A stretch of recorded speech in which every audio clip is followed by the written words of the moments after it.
How you guys doing? I'm back from vacation. I literally just got back like an hour ago, and I'm so eager to make a video. So second I got home, I hopped right in my car after packing my stuff away and all that.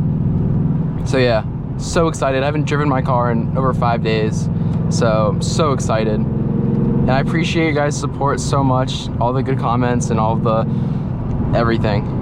I appreciate it a lot. I've just been watching it while I was on vacation on my phone, seeing everything go up. It's awesome. And obviously I'm more motivated than ever to go make a video because it's the first time I'm really seeing that kind of growth. Really awesome, really fun, and I wanted to keep going and get even better and crazier and awesome. Finally back. I'm all beached out. We went to the beach and it was fun. It was good. The tide was really weird.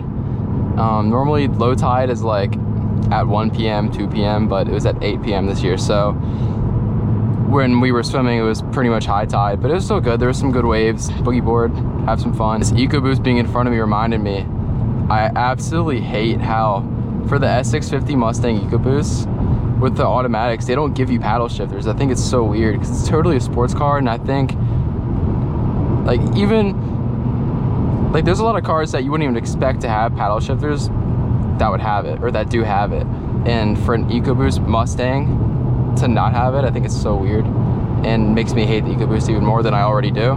Oh, and also potentially might be seeing a new car on this channel in the near-ish future. So my grandpa has an NA Miata, first year. It was built 89 to 1990, and right now it's just sitting on his lawn with blown head gaskets and no one that wants to really fix it. I would assume he eventually does want to fix it, but I really want to drive that car. I don't have any manual cars to drive, and obviously it's manual. If you get an automatic Miata, then I mean, I'm one to talk. I'm driving an automatic Mustang, but it's different. If you're driving an automatic Miata, get out of here. Unless you're a girl or something. If you're a girl, you get a pass, but still. Yeah, for you guys out there that drive a car in the summer with no AC, I feel so bad for you. It's freaking sucks. If I sit in my car with the AC off for like 2 minutes or more, I'm just drenched in sweat. That's gotta suck. It's so weird. After not driving this car for so long, I feel like I hopped in it today and I drove out my neighborhood and I had it in normal mode, so the steering was in comfort. And it felt so light. Because I know a lot of reviewers drive this car and talk about the steering being extremely light. Now I guess I've gotten used to it. And I also drive it in sport mode, and you can't have the steering in comfort, which I hate, by the way, while you're in sport mode. But even in comfort, I guess I kind of got used to it. But after not driving this car for so long, it felt really light. It was like the lightest steering ever. I could literally just like put my finger on the steering wheel and it would turn. It was insane. Man, this CRV sucks. It's really fun being this age. Like my friends, we all have our driver's licenses now, and I remember talking about all the places I would go and the things I would do once I get a car. And to be honest, I think I'm living up to it pretty well. I've been going a lot of places, been doing lots of fishing. I love fishing now. It's so much fun.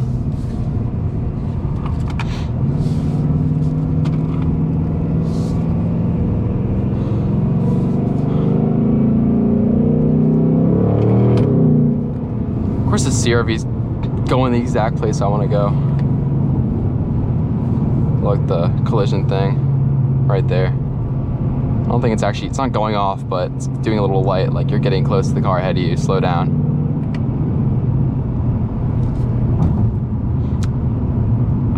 I think this car might have start-stop technology in it, but I hate cars that have it like automatically on. Like for example, the two other cars we have, or my parents have, the GTI and the X3 M40i, both have it, and they both turn on instantly right when you turn the car on.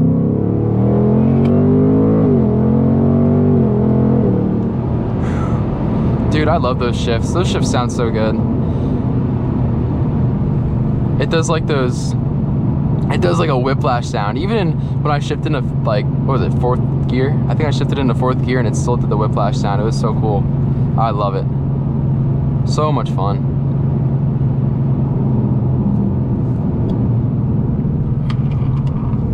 I'm gonna turn right here. Actually, no, I wanna turn left. Seatbelt locked up.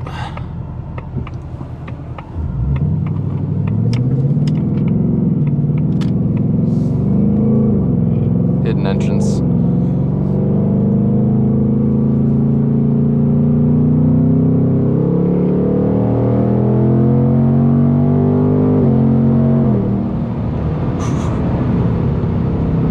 I don't even think I was floored. I feel bad going hard on this car in the hot weather, but especially with this car having such a shit cooling system. But I'm pretty sure this car can run pretty hot though. Like the temps are at 224, and for a car like the Mark 8 GTI that my dad has, that's pretty hot, and you probably don't want to go like too hard on it,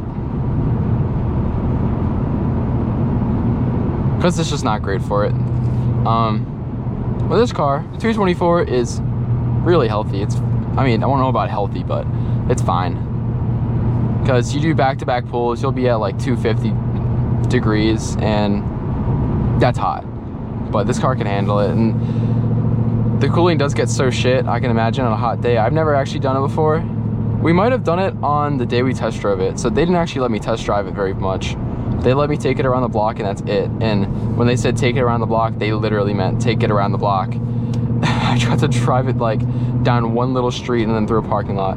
But when my dad was driving me in it, we back to back pulls in this thing. We tried out every single mode in every single way, shape or form, traction control off, launch it, everything. Like we even got into we raced two people. One was an actual decent race, and then the other race was some piece of shit car. But that might have made it run really hot, and I noticed 100% that the performance was really shit after all those pulls. Like it barely pulled you back in your seat after all that.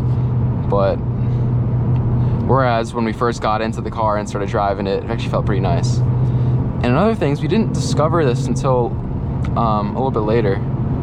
We didn't really know where to find the setting, I guess, because the settings in this car don't seem that hard to find now that I've driven it a decent amount. But at first it was so complicated. I didn't know what shit did.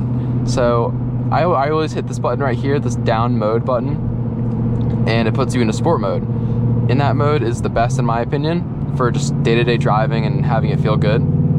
Track mode sucks. Only use it on the track. Doesn't pull as hard. I don't know. It's shittier. I don't like it. And then drag strip mode is for when you're trying to race somebody on the highway, the drag strip, from a stop, anywhere. But I do recommend, if you do if you do race someone or you want to do a little pull, try to go as fast as you can from a stop, definitely turn traction control off, because the shifts are so hard that when you shift, it will pull power. Or for example, we tried to do a 0 to 60 in this thing, and we did a little timer, the acceleration timer in there, and we ended up getting like a 4.5, I think, something like that, with drag strip mode on, but we left traction control on, so it did end up cutting power when we shifted. And with my dad in the car too, like a whole other passenger, in just sport mode, and just left foot on the brake, rev it up to like 1500, 2000, I got a 4.14, which was really, really good.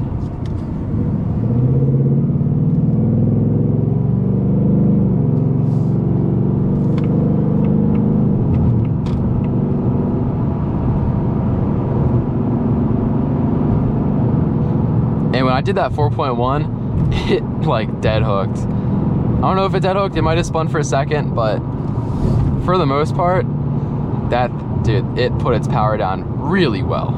I was extremely impressed, and I was extremely surprised too. And if any of you guys have seen my first ever video that I made on this car, I got a 4.2 0 to 60 just by taking my foot off the brake and smashing the throttle. I got a 4.2. It was a hot day, the roads were warm, but still, it was really good. I was so surprised. It's in my video, and you can hear me like freaking out, because it was the first time I ever did a 0 to 60 in this car, and I never I guess I didn't really look up how fast they could do it, like realistically on the street. And considering my old white Mustang GT, my 2022, I never got faster than a 5.20 to 60 in that thing. Now, granted, I only had 235s on it. I had 225s, and they were all seasons, so they were pretty shitty, but still. All in all, this car has been extremely impressive in every way, shape, and form. Like highway pulls, going like doing crazy numbers, and then also down low doing like launches or 40 pulls, 60 pulls. It's really good.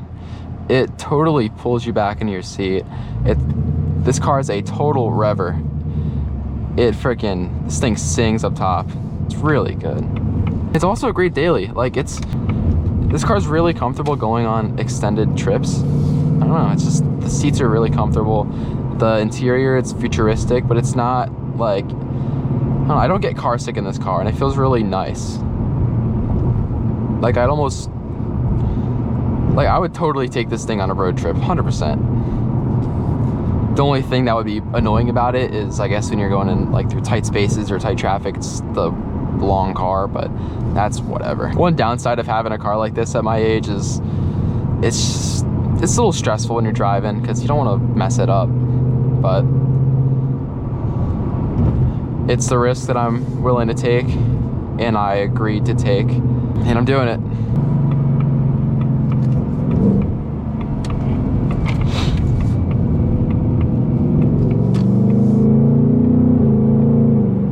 Well, I hope you guys enjoyed that video, and I know I did, and if you made it this far, please subscribe, hit that like button, and yeah, I'll see you guys in the next one.